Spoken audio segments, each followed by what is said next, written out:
We are live. How's everybody doing? My name is Alan Roberts, here for Evening Rants. Mark might show up if he can break himself free from everything he's doing, but it is our pleasure to have Dr. Alan Chen back with us. How you doing, sir? I'm good. How are you, Alan? Doing good, doing good. We're Alan squared today, Yep. um, and I just an appropriate topic since it's back in the news. Mm-hmm. Uh, you know, I was in healthcare, ran dementia wards, Alzheimer's facilities, that sort of thing, and you are in healthcare right now. You're a doctor. Yep. When did you know that Biden was cognitively impaired? Like when did you look when did you look at him, and when were you like, yeah, that dude's he's sundowning? Like, I mean, like what when did you realize it? I think it was right after he finished his vice presidency with Obama, and like it was sort of in that transition period between that and when he ran for president, and Yep. obviously it got much more uh, obvious leading up to his presidential run, where it's just like, are people seeing what I'm seeing? Like, is this? I mean, is this real? Like, are we really selecting this person as your Right. candidate for the Democrats? I mean, that's interesting. Um, and of course, like I was like, well, we got this in the bag, right? It's like, oh well, that didn't pan out very Yeah. well. So yeah. Right. the I noticed I noticed he was like a little bit when on the nomination trail, because I honestly did not fucking pay attention to Joe Biden after he was done being vice president, because why the fuck would you? Like, Mhm. he was like an open joke. Like, Robin Williams did a whole skit on him. You know what I mean?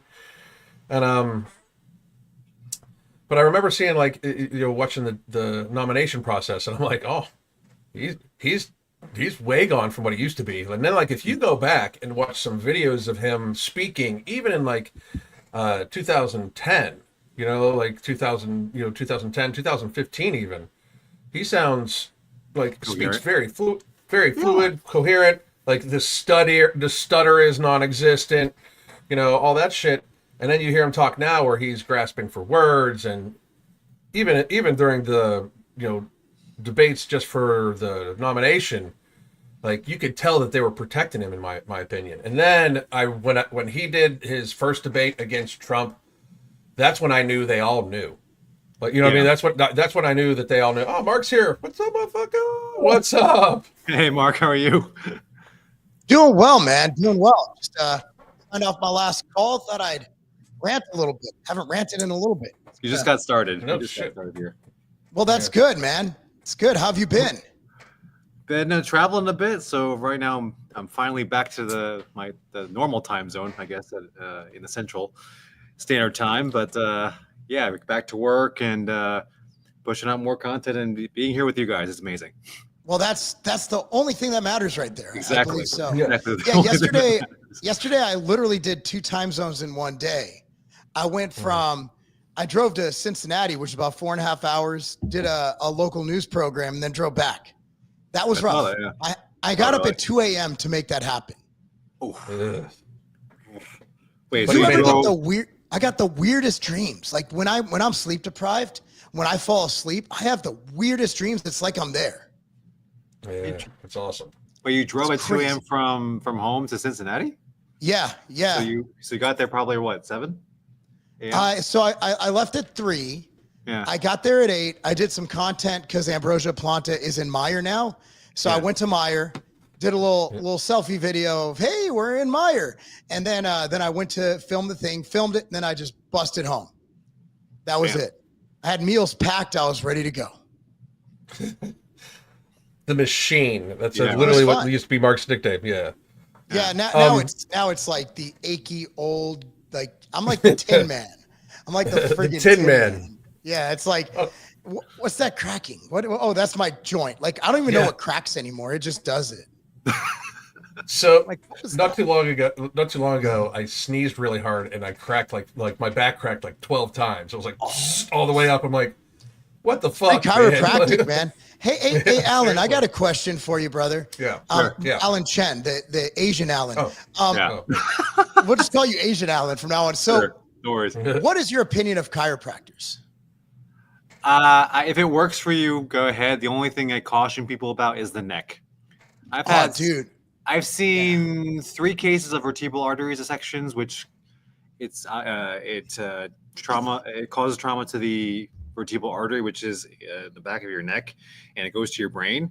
And I've seen some bad strokes, some unusual strokes happen as a result of that for just neck manipulation that's really over the top.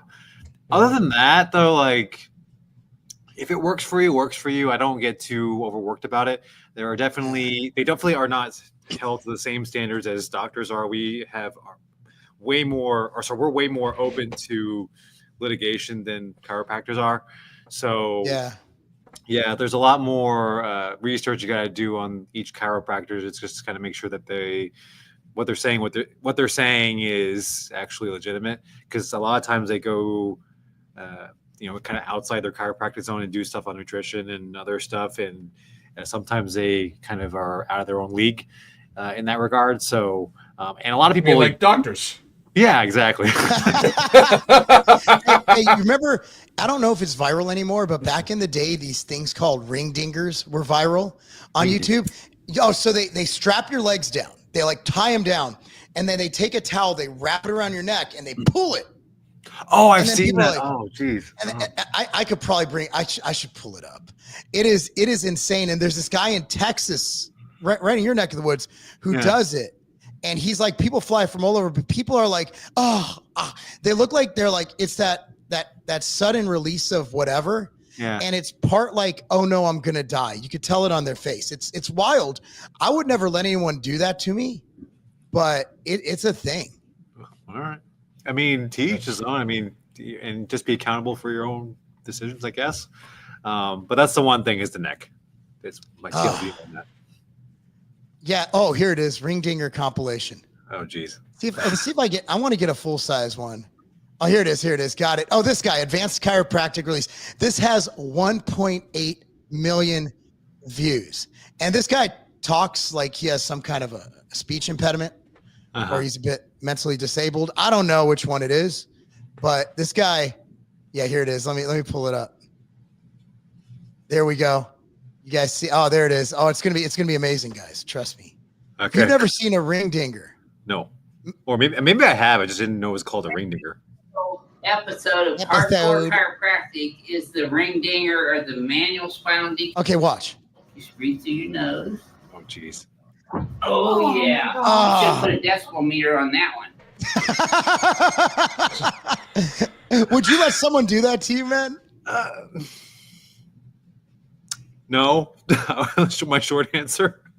No. It's just, I mean, it depends how desperate I am, I guess. I don't know. But thankfully, I don't have any neck pain or anything like that right now. I try to keep my neck as supple as possible. If you want some, that guy can give you some. Yeah.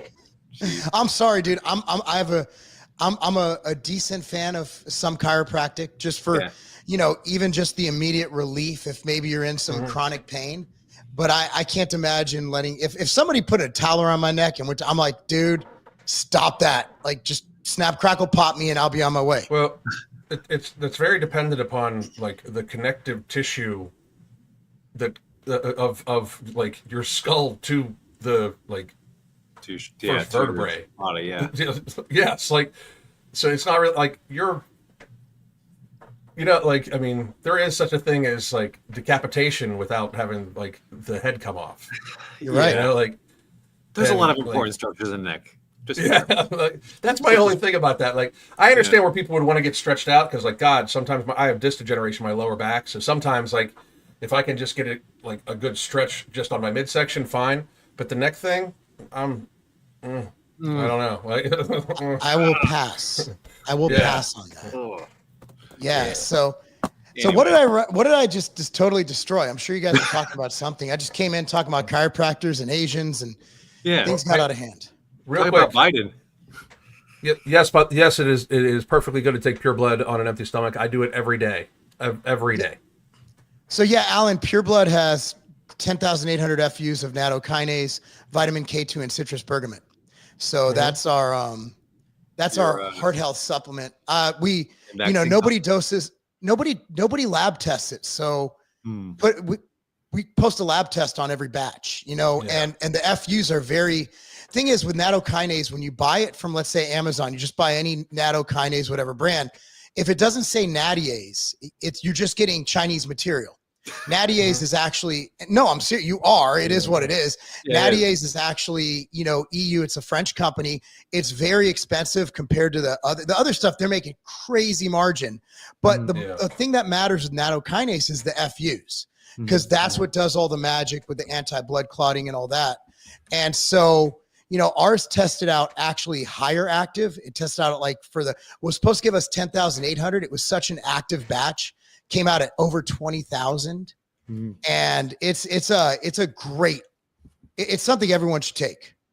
But I wanted that for myself. Preventative. Yeah, especially with people like, the blood clotting from either the virus itself or the shots, or, I had Jerry Ward, didn't have the shot, but he didn't even have COVID, but he got he died of deep vein thrombosis in his leg. He was flying a lot. He wasn't feeling well, a former drug addict. And so after that, I've been just crazy paranoid about blood clots because I fly every week. So I'm like, all right. So when nattokinase, really, they got that data showing 10,800 FUs to be the sweet spot. It was a very well done study. I was like, all right, this is really good. And vitamin K2 does a wonderful job of, putting the calcium where it needs to go and not going into your arteries. Yep. So yeah, it's a well-designed blend and adequately dosed. And the main thing is the lab testing. Like, you need to look for nattiase. That is the stuff. That is the patented. That's where you can make all the claims. They've invested in the research on it. So yeah, sorry to sidetrack us again. No. We just put everybody into getting pure blood. Well, good. Like we need to start worrying about, like, people are going to start falling out in about 5 years. But yeah, blood clots have become an issue lately.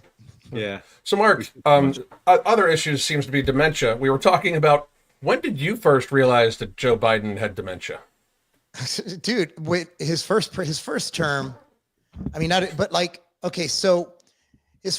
we already knew he was kind of out of it. Like Trump, if you listen to his talks when he was young and suave, and Jesse Jackson was giving him awards from the NAACP, he had this swagger and this way of speaking. I would say that Trump is even more articulate and energetic and vibrant now. He's a little less smooth, a little more crass, but I think that's just because he doesn't care, and it's kind of his brand. But if you watch Biden, remember that tape of when he dropped the N-bomb 3 times in one sentence? Yes. And the racial jungle. So I'm not using that to talk about but if you remember that video and all of his speeches, and even when he got in the plagiary thing, like, that dude was eloquent. He could speak. He was just fair. You could tell he was with it. He could deliver messages. Biden was an awesome politician. Anybody who does it that long, his ability to deliver messages. So even if you watch him, going into the late terms in his Senate, with his Senate seat, you could tell, like, every year he was declining drastically. And it wasn't an overnight thing, but where he's at now, by the end of his term, he could barely string a sentence together. He was making up words. He was saying absurd things. Well, he barely had any conferences. Yeah, he barely had any press conferences. Like, it was just like, he couldn't. I mean, you almost, I would feel bad for him, but I think that, and actually, if you look at his early terms, like, other than the Drug Control Act, the Steroid Control Act, which obviously every bodybuilder is mad at him for, that was back in 1992. Biden actually was a decently nuanced politician. He was a moderate. At the beginning of his career, he was pro-choice, but with term limits. What do they call it? Like rare, whatever that term is for basically abortion is not okay, but it's rare. You can use it in certain circumstances. Rare, but medically necessary or something like that. Yeah, something like that. But there's a line they use. So Biden was he was a moderate. And I think that his views have always been kind of moderate. And as he got older and he had more influence and less actual control of his own mind, he just kind of adopted what people told him to say. Because that dude was convicted. Like he went up there, he really hated black people. Like he was convicted on that. Like he's like, I don't want my kids in the racial jungle. Or I'm like, what? So look, anybody who didn't think that he was already dementia riddled in 2016, even who just was lying to themselves. Safe and rare. That's it. Safe and rare. Name. Yeah, safe and rare. You would not. Well, maybe you would believe this, but like I've had board certified neurologists say that Biden is of sound mind. I'm like, what the hell are you looking at? He would never. He would never pass the a basis cognitive test. Like he would never like. Yeah, it just comes. He wouldn't get past the association portion of the cognitive test. Yeah, it just comes to show you like how much we have our goggles on, like politically, in terms of like we just want our agenda pushed and just forget all facts and logic. They just go out the window once those beer goggles are on, and you just don't see, don't see through them, and be like, what?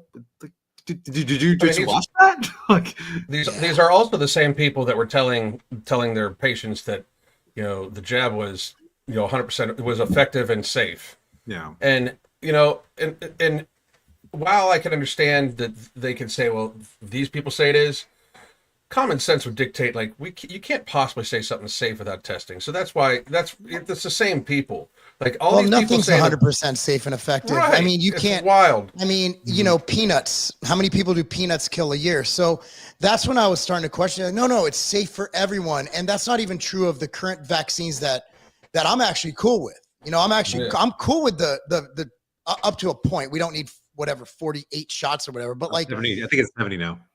Oh God, I'm cool with vaccines. I'm not anti-vax at all, but we know that there's a risk inherent with those vaccines. That's there. Right. You just vaccinate because, well, the positives potentially outweigh the negatives. But when they came out and said, no, everybody's fine with this, I'm like, there's not a substance in the world that everyone is fine with. There, even cocoa butter. Like there's going to be some people. So once they said, no, universally, it's fine for everybody, they would have gone like, look, your chances, it is possible that there are some side effects with this, but it's going to be extremely rare. I'd be like, that's a nuanced, acceptable approach. But when Fauci's like, everybody's going to be, I'm like, what? Trust the science. Yeah. Well, I mean, so Alan, have you been looking at the current data and the reports on, I don't know what to believe because studies can be manipulated, as we know. For what? For the COVID vaccine. The I don't studies trust coming the data. out.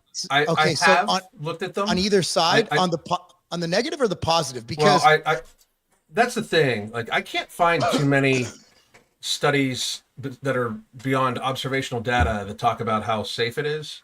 But also at the same time, like I have always assumed that there is at least going to be problems with it. It's wild to me that we convinced ourselves that we would use a new delivery platform to try to combat diseases on a world population level. Like that is so like reckless. It's wild. Like because now you're not talking about like a couple hundred people being tested on. We're talking about billions of people. Like there's going to be anomalies no matter what. And you're telling these people this is safe and effective. Like, I bet you in the future, the data will come back where it's like it killed way more people than it helped because you can't prove it helped anybody. Like it can't be a proven thing that it helped anybody. You can prove it killed people. But when you get to the point with the data that, I talk about all the time, COVID was not deadly enough to even warrant this. Like, that's the thing. Like, and that's admitted, like, on the WHO website. So it's like, it was pretty much for anybody under 70, all risk. Like, all risk to take the COVID vaccine. And not to mention, not to mention, go ahead. I've had colleagues tell me that, they've had a patient that had the vaccine and had a complication as a result. They were told by the powers that may be to not report it into VAERS. So that's why I don't trust that data either, because it's way underestimated in my opinion. And folks that came in for pulmonary emboli after the vaccine, for example, they were not allowed to report it as a vaccine injury, which is completely bonkers. So you're basically saying that like the network that these people work for, like the healthcare network that these people work for, pretty much have told them not to report to VAERS vaccine injuries. Right. So That that data is- is fucked up. Yeah. Well, they assume that's why they assume it's so big, because in VAERS it's like 40,000 people, and they assume a factor of it's only like 15% is reported or something like that, or like so it's somewhere like they're estimating somewhere around 470 to 600,000 people have died from the vaccine. Like that's fucking Really? that's yeah, and here's my thing, that's them counting that's just an estimation on counting the deaths we know about. If we counted vaccine deaths the same way we counted COVID deaths, it would be fucking tremendous, right? Yeah. And it's still the vaccine injuries. It still doesn't even explain the spike in all cause mortality. Like because we've been up in all cause mortality since 2021, and it's not just vaccine injuries. People are dying cancers. earlier, or turbo cancers, those sorts of things. Like.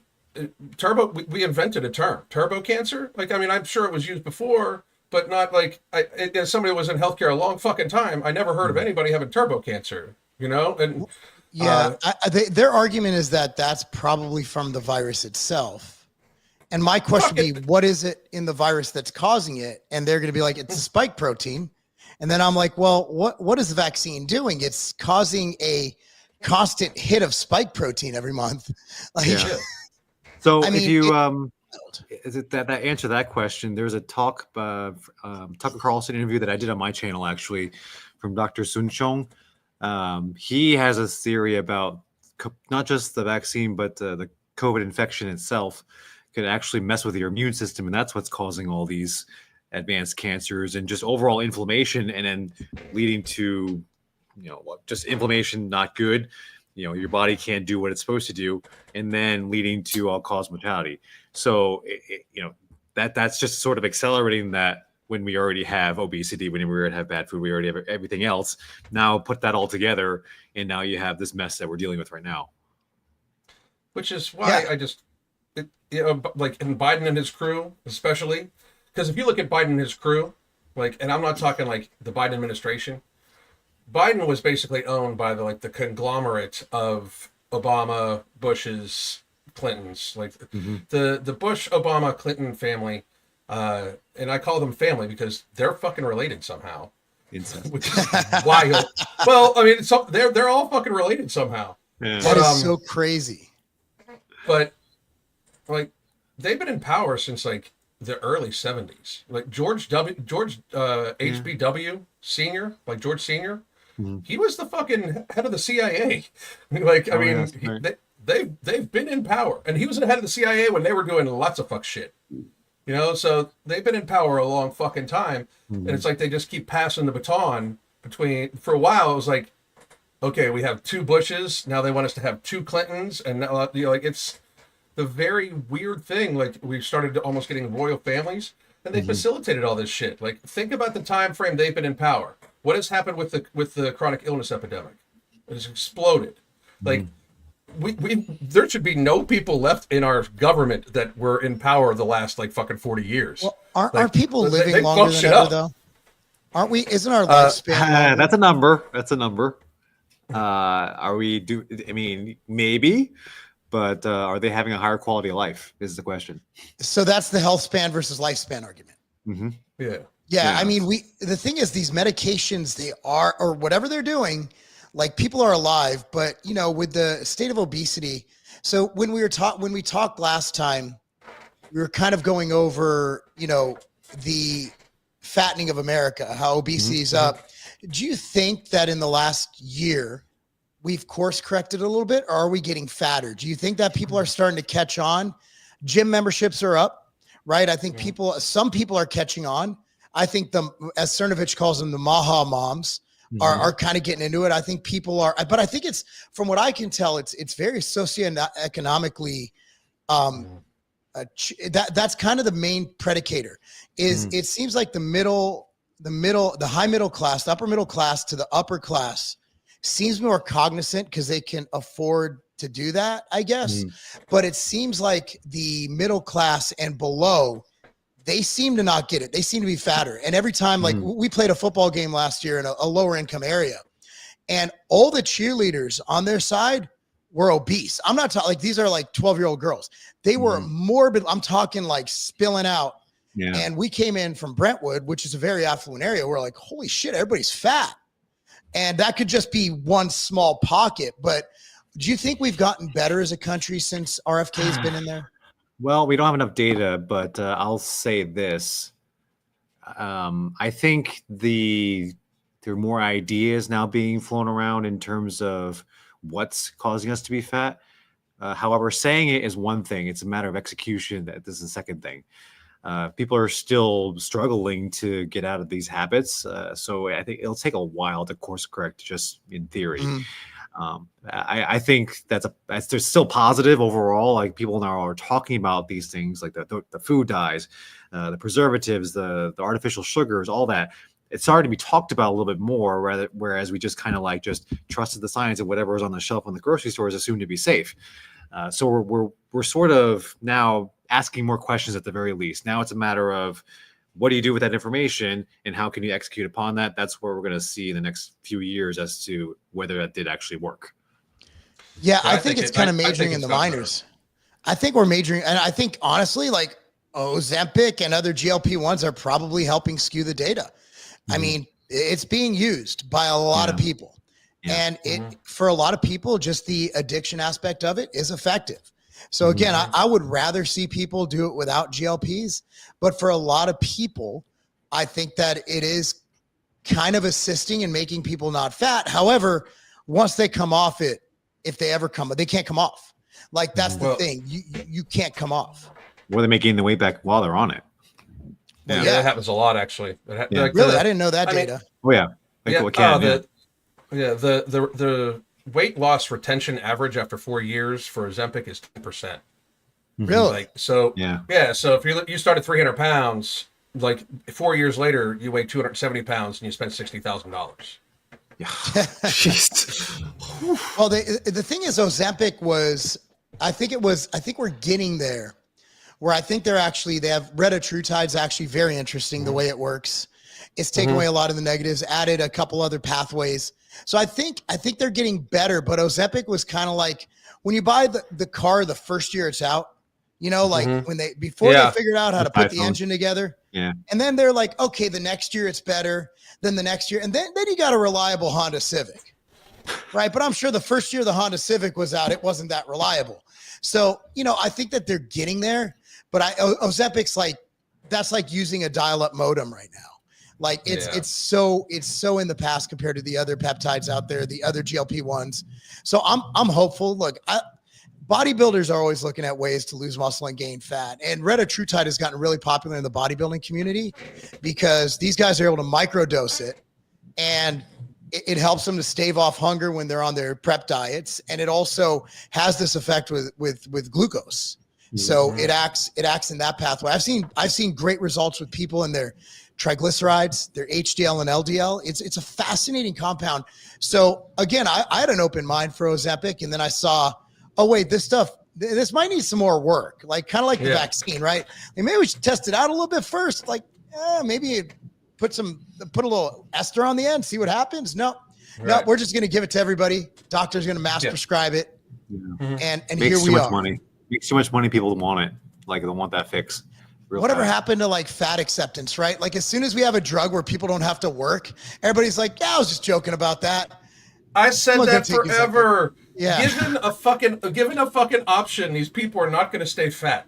Like if they feel that nobody wants to stay to the point where you have to hold your breath to tie your shoes. Nobody wants to fucking stay there. It's got to be so uncomfortable.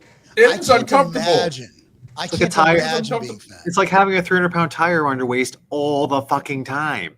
It's miserable. Like, your joints, your body is inflamed all the time. I mean, I just can't imagine how bad these people feel every day, how tired they are, how lethargic they are. I just can't imagine. I can't even empathize because I can't put myself in that mindset where I'm morbidly obese. And people are like, no, I'm proud of this. No, you're not. You're just too lazy to do something about it. Let's just be honest. Ozempic proved that. That's why I'm glad we have Ozempic, because it proved us right. Okay. That's fair. You don't want to be fat. You don't want to be fat. Nobody wants to be fat. Nobody does. Oh, hang on. Nope, we're back to the Whoa. ring dinger. No, hang on. Ring That dinger, looked ring. precarious. Ring. Oh, She was kind of cute. who's this? Who's this motherfucker? That's me at 300 pounds. Yeah, man. Bro, your neck. That's awesome. Yeah, where is it? What neck? Where'd it go? What neck? Where'd it go? It was kind of like one big torso going the into your round, face. huge face. Yeah, Your Jesus. face is just suspended on your traps. Yeah, it's like it's just Oh, it's what it looked like. Can't stand it. I can't even. That's the problem. Like, and another thing, like, I make the worst. Like, maybe it's a good thing, but like when I used to coach people, like for prep, contest prep, people like, I have no empathy for people who fall off their diet because I've never done it. I've never had a problem. It's like, I remember, you know, those little puffs you give babies, like they're like 2 calories each. My wife's like, here, try this. I'm like, no. It's literally, I wouldn't do it because it wasn't on my written plan. So when people are like, oh, I can't control my cravings. I'm like, why? I have no idea what you're talking about. How can you not control? Just don't eat it. I can't control myself. I'm like, what kind of shitty human being are you? Like, you can't control yourself. So I lack empathy, and I am completely aware of that. And it probably makes me a horrible person, but my mindset is always like, okay, I'm going to get this done and it's going to be done. But when somebody doesn't have that fortitude, I just lack the empathy. I know it's not a good thing necessarily, but I'm just being honest about my downfalls is that I'm not good at being like, I just can't, I can't not eat that. I'm like, just don't eat it. and this is why this is why I say a lot of times obesity is up here. Right? Yes. Sometimes if you really dig deep with some of these folks, there's something about food that they're either coping with, and it's something that's completely unrelated, like a traumatic event that happened in their lives, and they just use food as either a coping mechanism or a way to just make themselves feel better. And if you sort of addiction. Yeah, exactly. And if you can sort of dig into that little piece that's missing, that's not addressed, that's kind of been festering in this way, sometimes you can make some big progress in that regard if you can kind of get through the psychology of how they got to this place. Because obviously it hasn't happened over one day; it's happened for years and months. And they have to. I agree. It has to come from somewhere. I agree, but at the same time, here's the problem: society has already coddled fatness too much. Yes. Yeah, that's okay. unfortunate. Society has already coddled that type of thing too much. Yeah. So while I agree, and don't get me wrong, I encourage all of my clients, if you think you need to go to therapy, go to fucking therapy. No shit. There's no shame in it. Fucking go. But at the same time, you're a fucking adult.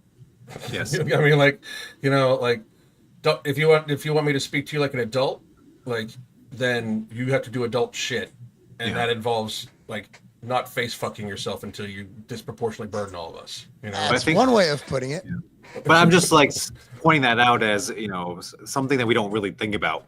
We just think, oh, okay, it's a pretty complex situation that we're dealing with. So, and again, with my thing on Ozempic is it takes away some of that process that you have to have, because it's difficult to get from being morbidly obese to back to a normal weight. It's extremely difficult to do that. There's a lot of physical, mental, emotional strife that you have to go through, and that's a lot of learning that you have to do as well. In that learning process, if you skip it, you're not going to get as good of a result as if you kind of did it, the hard way and progressed accordingly and learned from your mistakes and kind of figuring things out, learning about your own body. There's quite a bit of benefit to that makes it much more long lasting. No, absolutely. Absolutely. And it's just, look, when I look at weight loss, I want to help as many people as possible. But, I made a tweet and people got mad at me for it. I was in the airport, which I'm in the airport. I'm in the airport so much. People in airports in other cities, TSA knows me. That's how bad it is.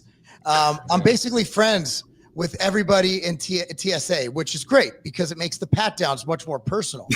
And they know me, but every time the random thing, you walk through the metal detector when you're pre-check and it beeps and you're the random guy. It's not random. There's something on my body that says that guy's the random guy every time. And I'm like, and then I'll go through and they're like, oh, you're random again. Can we pat you down? I'm like, yeah, sure. I don't care. I'm not one of those guys like, It's like, no, but I don't care. Like, look, call me a little bitch, government. Look, I just don't. I'm like, yes, you can search my stuff. Yes, just pat me down. I'm not one of those guys who's going to cause problems. I just want to get on my flight. And that's where I'm at in life. But it's just absolutely wild. I was walking through the airport and I noticed people are just eating chips and stuff and candy bars like it's not weird, like it's just a normal thing. Like, and I'm like, and I tweeted, I'm like, this is wild. Like, I live in a bubble because I can't imagine people would just eat this like on purpose. And then people were like, oh, people got mad at me. And I'm like, no, I was literally admitting that I live in a fitness bubble. That everybody I travel with, everybody I hang out with, all of my colleagues, they're not eating chips.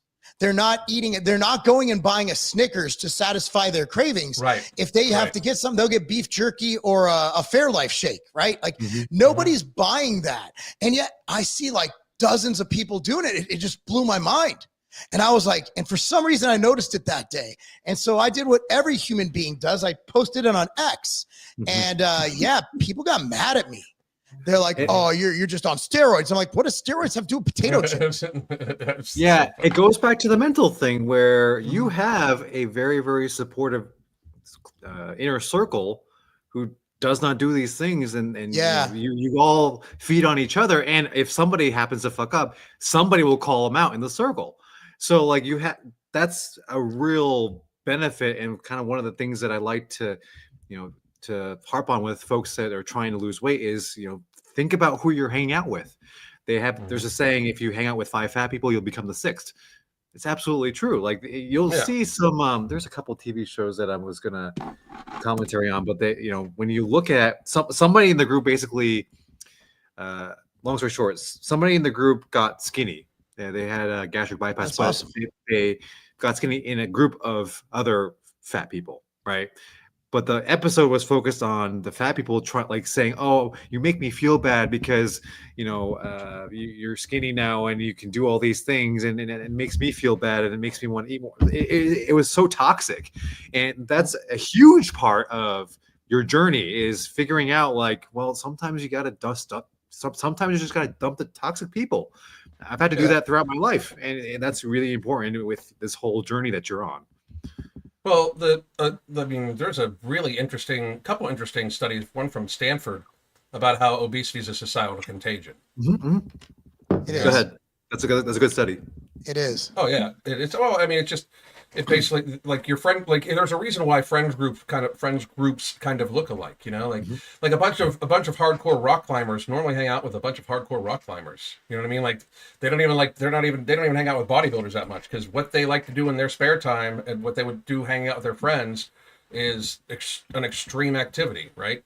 It's the same thing like how I think sometimes bodybuilders, powerlifters, they all kind of relate to each other a little differently too. Like that sort of shit. But it's like people can get themselves mentally fucked up in so many ways. I don't even. Again, we talk about, like we were talking earlier, like all these people basically lied about Biden's cognitive abilities, but they lied about so much. They lie about so much that it's like. Why wouldn't they? Like, just you can you can choose your surroundings too, right? Like I have a 100%. Rule that I don't go to places where drinking is the main focus. So I was talking to one of my sales reps today, and I'm like, look, if there's an opportunity to go out with a client to a bar, if you can do that. I have a rule, and I don't put myself in those situations. Nothing good happens when you're drunk. And those places are where usually fights happen. A lot of bad things happen. So when I travel, I go to place of business, gym, hotel. And generally speaking, I never eat in a restaurant. I always stay in my circle. So I'm not putting myself in trouble. And honestly, like if I'm away from my family on business, I look at that as a business trip. So I don't do anything fun, because my wife's at home having to deal with business stuff and the kids who are kind of assholes. And so it's like, I just keep to that.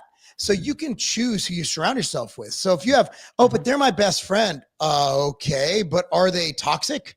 Are they making your life better or worse? So you can choose your surroundings. So if you're around a bunch of people who have bad habits that are making you a bad person, find a new circle Right. Find a new circle. Trust me, these people would sell you out in a second. Mm-hmm. So, Yeah. especially if that's their habits, if someone can't take care of themselves, do you really think they're going to take care of you? Mm-hmm. Right. Right. Very good point. Right. Exactly. Very, very good point. By the way, we haven't really talked about the prostate cancer part yet. Yeah. Oh yeah, we're running low on time. Yeah, let's talk about prostate cancer. That's a funny thing, not funny, but it is easy to diagnose nowadays, if I'm not wrong, because they just do the PSA, and that's pretty. And then from that level, they do further testing if it warrants further testing. Mm-hmm. So I've had a colonoscopy. I've done butt stuff. So and I mean I don't have to get one for another 10 years. Like my butthole is amazing, but So how long do you think he had this thing? So cancer in general doesn't happen overnight either. And Biden was diagnosed with an advanced form of cancer with metastasis. So that means that the cancer has exited the prostate and now has gone into his bones.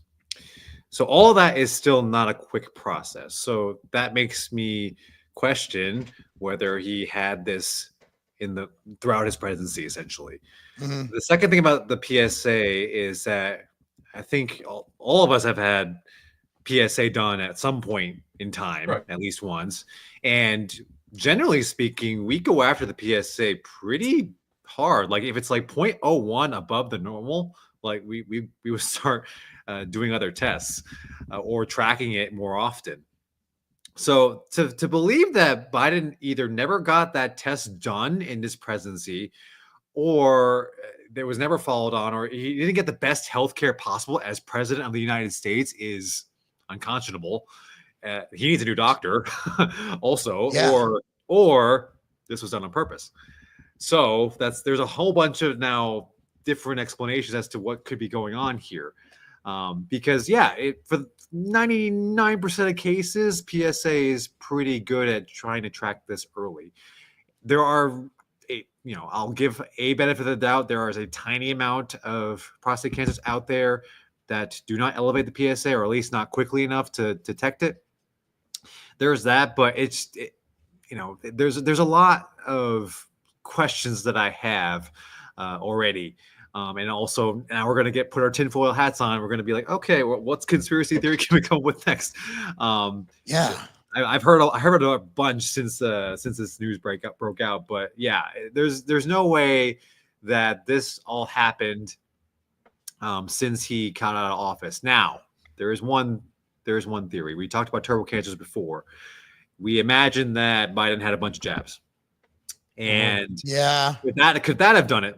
Potentially, but usually with the turbo cancers, we at least we term them for those who are really, really young and shouldn't be getting certain cancers, like 28-year-olds getting colon cancer. I've seen that twice already.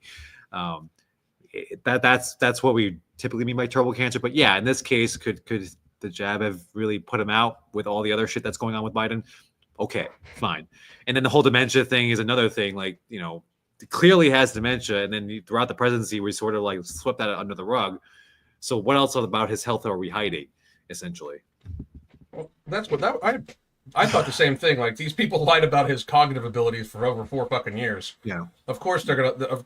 Why wouldn't they lie about him having cancer? I mean, here's the thing. Like we were talking earlier, I think I was talking about it. Like Biden actually, if you look at, and I've looked into this, like, he actually was a decently nuanced guy who voted mostly on principle, mostly. Like, so at the end, he was literally just a puppet because he had no mental state of his own. So while at the beginning, I'm like, oh, screw Biden, I don't care, he's evil. I kind of retract that because I don't think that's the case.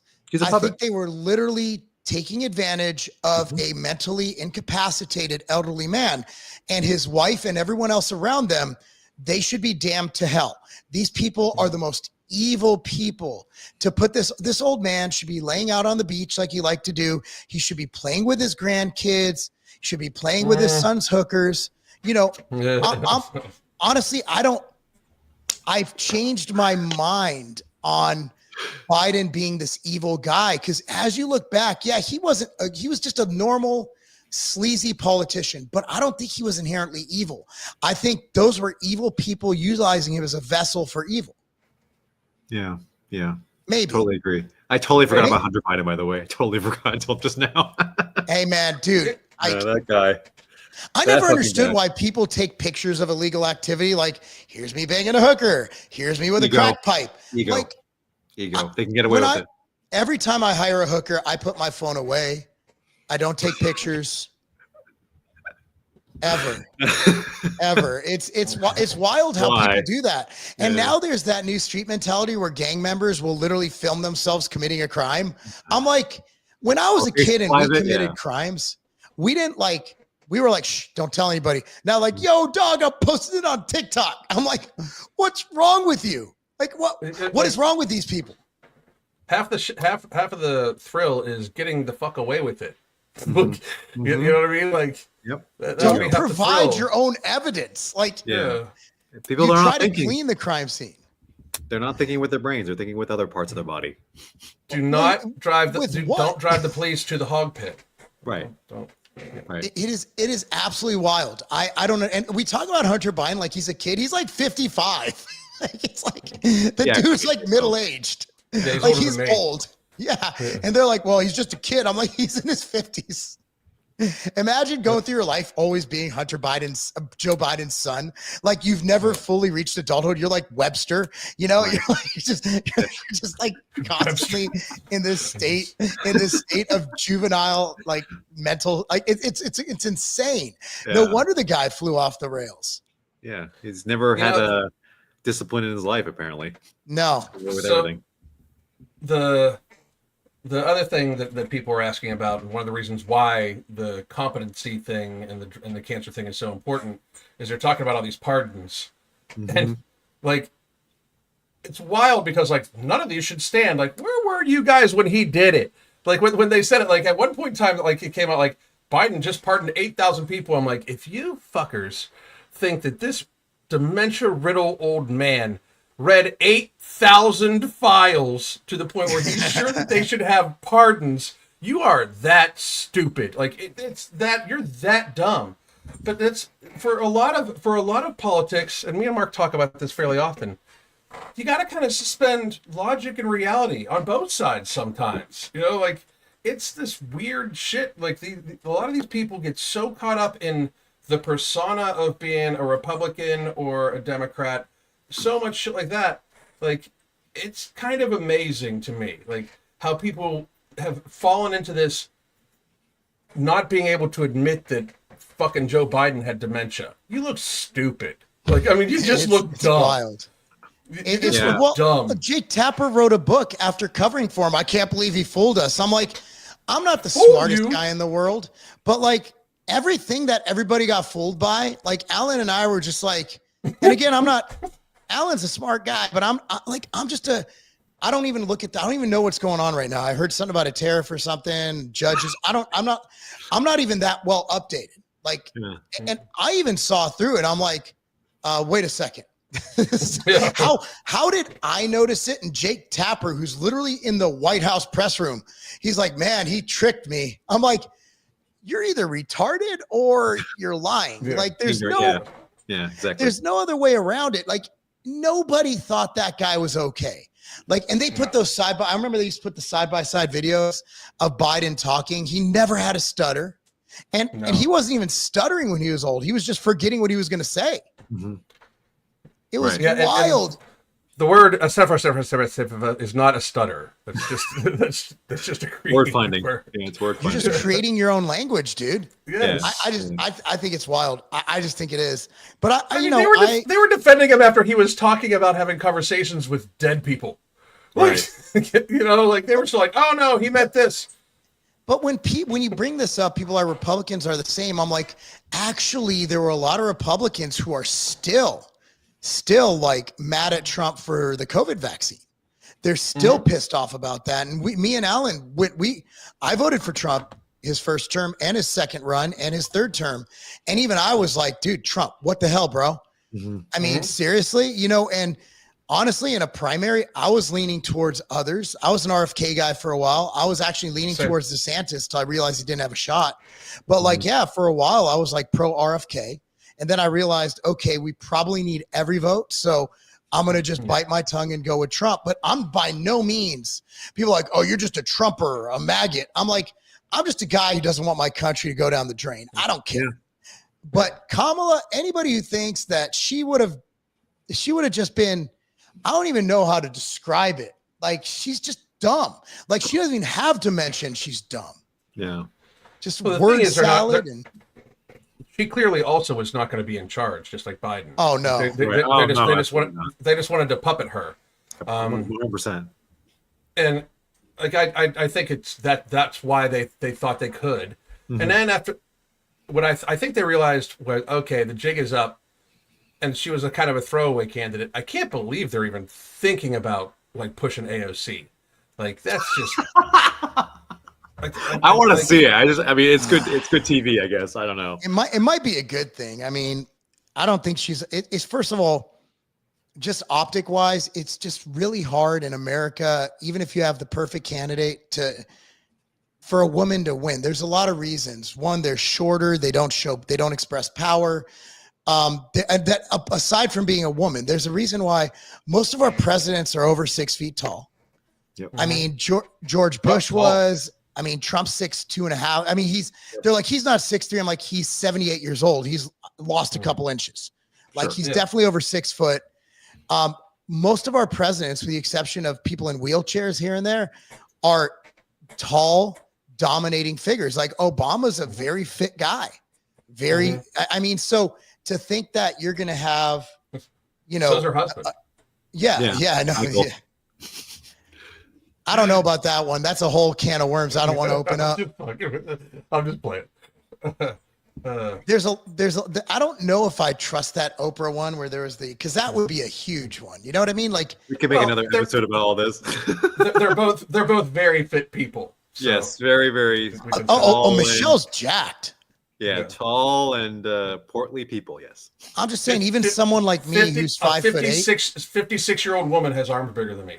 Okay. Yeah, even someone like me who's in the high fives, in the 5'7", 5'8" range, I'm probably not tall enough to be president. It just is what it is, and we just got to accept that there is a physical demeanor and stature that comes with being president. So it's going to be really hard for a woman to get elected. I mean, even if it's the perfect candidate.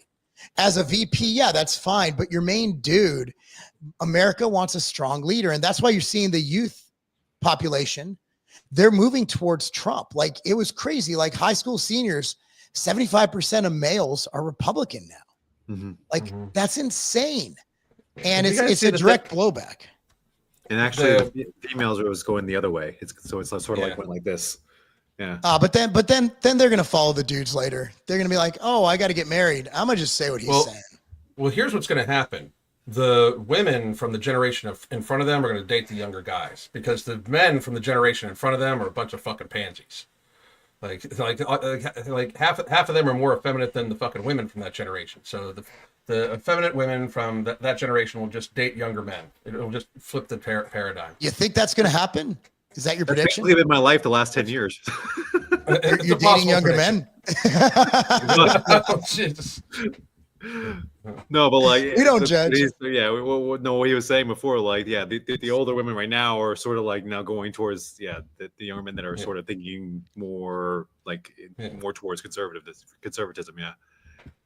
You're just gonna. I mean, honestly, I see that because there's good girls out there. There are. I mean, even if let's say 60% of women are crazy, there's still 40%. So all men have to do is just be in shape, work really hard, and you'll get yourself a good woman. Yeah. I mean, they're out there. There's a lot of young conservative women who are unafraid to say what they believe in, and they're out there. I've seen them. They live in the wild, and it's just a matter of making yourself as a man attractive to these females. They don't live on OnlyFans. Oh God. Yeah. Anyway, there's a lot. Unfortunately, there's a lot of women on OnlyFans. Well, there's good. Yeah. Anyway, that's a whole other topic for another day. But Mark, Yeah, welcome Mark, has to- welcome declared, to our- Mark has declared war on OnlyFans. yes, I did. I have seen that. That's why I wanted to mention it. But yes, sorry, the good woman is not on OnlyFans. Sorry to burst your bubbles. No, it's you don't want your wife's nudes. Just everybody seeing. It's just not. It's not No. good. It's not good psychologically. It's just, and it's bad for the men looking at it. Like it's all around very toxic and destructive. Mhm. And people get mad. People get really mad at saying it, but it's just the truth that's backed up by very solid data. Very solid data that it hurts the women and it hurts the men. Just because you're making money look, having money's cool, but you know, I think that there's something to be said for having respectability and having a legacy and being just known as a hooker. Yeah.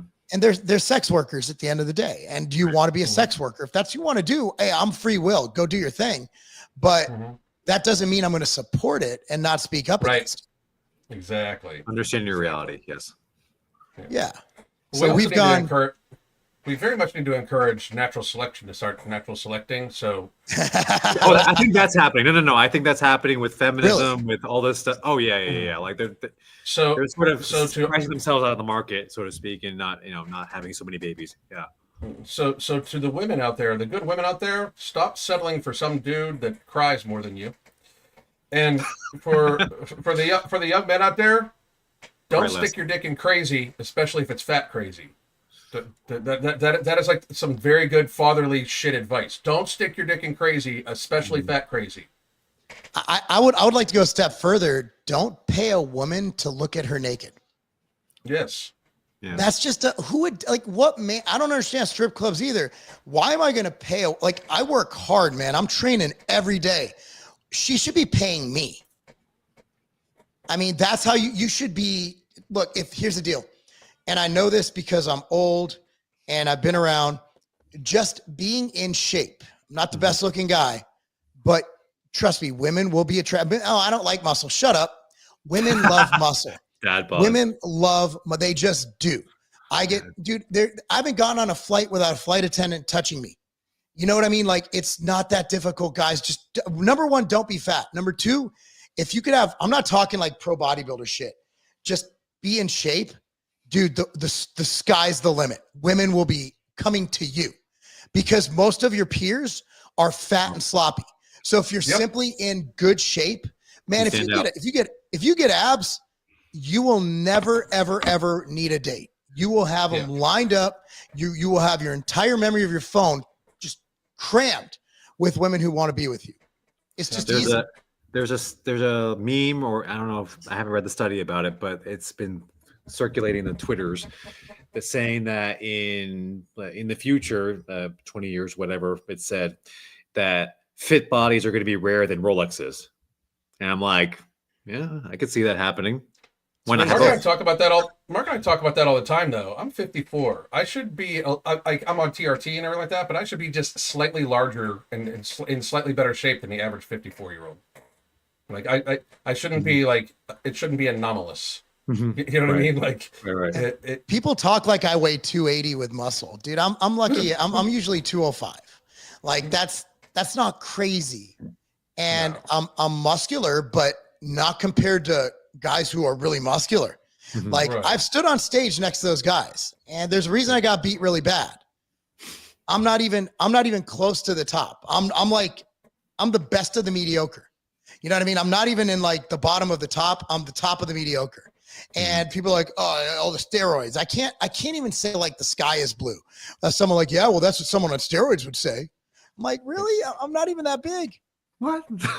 It's wild, dude. The steroid thing. And then they always say I have a small penis. So I was watching the Bill Maher thing with Tim Pool. And Bill Maher is like, it shrinks your dick. I'm like, what? How? No, it shrinks your balls. And then Tim didn't even go, actually, because Tim didn't know. And I'm like, dude, this is why these rumors get spread. Because people don't know how testosterone works. Right. It shrinks your balls. Right. But who cares? You'll have a better dick to ball ratio. Yeah. Because that's the important thing. Yeah. It's all about the ratio. It's like HDL to LDL. The dick to ball. HDL to LDL. The dick to ball. Yeah. Same exact thing. It's a parallel. And if they get small enough, it gives you like an extra inch or two. You know, It's just this whole relative. to go- Like to if you all don't, relative. see, I always just tell people I train legs. That's why it looks so small. If I didn't train legs, it'd be much better. It's all That's it's why all I don't relative. train legs anymore. I have the opposite problem. I actually have like abnormally large legs because of genetics. Oh, and you're Asian. And your age. So like I'm trying to do the You opposite. fucking Like beat me to it. I was waiting for it to set up. You motherfucker. Asians, you know what Asians have Do not reach abnormally in. large Don't calves? stop reaching in my brain and yanking out my shit. I can't stand that. Alan, do you have abnormally large calves? yes, like I need to have my pants tailored. Like most of them, like when I wear suits, they have to be tailored. I can't wear them off the rack. I knew it, dude. Asian dudes have the best calves. But I can assure you, like from living my whole life with big calves, like it doesn't provide any functional value. Like I don't jump higher than the normal person. Function doesn't matter. You get to wear Function doesn't matter. shorts, Fuck that. and people are like, "Oh, that guy has huge calves." Like that's the dream, bro. Yeah, Asian dudes have one of have calves. one of my favorite things that I used to do a lot was obstacle course races, and that extra weight, like it doesn't help me, getting my pole work because I'm trying to like swing and shit like that. So like it's Bro, you're actually Fortunately- bitching about your calves weighing so much that it holds you down. Shut up. Whoever said my calves weigh me down? me. Shut the fuck up. Like the argument you're making right now sounds super stupid to both Mark and I. I'm just letting you know that right now. My calves are so heavy it's hard to fucking do pull-ups. Shut the fuck up. Calves Like, weigh holy like 60 shit. pounds a piece. My God. 40-inch calves. Jesus Christ. Do we, Calves. That is not a complaint, dude. That's not a that's wait. You want to pull up the video? Hold on, let me see if I can pull up the video of my calves. Hold on, let's take. Oh my God, he's actually gonna show video proof. He's like, I have receipts. Yeah. I'm not joking about this. Let me see if I can find it real fast. Oh God. Oh my God. My calves are so heavy it holds me down. Shut up. I've never heard that. Honestly, 44 years on this planet, I've never heard that before. It's just I'm a functional guy. Like that's I like to make my body work as a machine much more so than anything. So I have to make all the body parts function as a whole. Okay, here we go. Hold on. Let me see if I can give me 1 second. Let me pull that up real fast. Okay, so let's see. Present. Share screen. We're gonna go to Instagram. Allow. Share. There it is. Alan, remember last time someone shared a screen? We feared for our lives. Yes. Oh. Yeah, Wait, it was the what? Pfizer whistleblower. Okay. Do you see that? Jesus. Yeah, we both, our hearts dropped. That was no shit. That was a stressful week. I was looking for black sedans the whole fucking week because dude, she showed shit. She showed shit that came right from Pfizer, like from her fucking hidden file. Like I was like, oh my I was God. like, has anybody seen this before? She's like, nope. I'm like, oh, she literally hacked the system and showed up. We're going to jail. Yeah. Not jail. We're just going to be killed. Yeah, they'll Clinton us. Yeah. Anyway, I threw it out on our private chat. If you want to look at it yourself. I gotta yeah, add it we gotta pull at the it up. stage. Oh my God. Press play. Press play, Adam. You got to press play. Oh, sorry. Yeah, I've not done a single calf raise. I've done just A nothing, vein none of that. going through it. Yeah, Shut the fuck up. Soleus. My the calves fuck are so are those heavy it things? weighs me down. This guy's got 40-inch calves and he's complaining about it. Yeah. Every man watching this hates you. I mean, that's why I say that if I ever find the formula to get bigger calves, like because right now one doesn't really exist. I mean, do you guys know any formula that can hypertrophy calves effectively? Well, I mean, it's just like any other muscle. I think Yeah. the reason people don't get results is they do different stuff. Yeah. It's mechanical tension, progressive overload. Yeah. For me, it If I actually grew when I boxed because it's a toe-based sport. Yes, yes, like doing that kind of stuff. But if I ever find that magic like program or whatever, I'll probably be a billionaire tomorrow. Just 'Cause I can pretend like you market have it. Put your dude. You could just pretend like you don't actually have to know it. We'll talk offline, guys. We'll talk offline about Yeah. that. Our book will be out in 2 weeks. Yes, Hopefully out in 2 weeks. We'll- Outstanding. yeah, exactly. All right, guys. I do need to get running. I'm going to go hang out with the wife. That was a nice little segue to that. We went from Biden's dementia, prostate cancer, now to my calves. We finished with that. Large Welcome Asian to- calves. Welcome to the ADHD hour. Yes. That's your BACs. Your big Asian calves. There you go. Big Asian calves, backs. Yeah, there we go. I love Backs. it. Crazy motherfuckers. Oh man. All right, we'll be back next week. If Mark, I'll be back no matter what. Mark might be able to join us, might not. He's doing a fucking ton of business and saving the fucking world. Alan, I'll have you back on real soon, and hope everybody has a great night. All right. Good night, everyone. The Holy Trinity Bundle isn't just about weight loss, it's about empowering you to find your healthiest, happiest self. Let's talk about what's in the bundle and how it caters specifically to our needs. First, we got Ember, which is not just any fat burner. It's also going to boost your mood, your energy levels, while also suppressing your appetite. And if you're worried about it being too strong, you can split the tablet in half to tailor its impact. Next, we have Alchemy NCT, which turns the carbs that you eat into energy and not fat. Yes, energy, not fat. This is our way of making sure that the meals that you eat contribute positively to your weight loss journey. And girls, we all know that we want that. And finally, no morbidity. This one's my favorite because it works while you sleep. It burns fat and controls those nighttime cravings without any stimulants, so you wake up feeling refreshed. Try it out and feel the genuine difference. Here's to new beginnings and real results.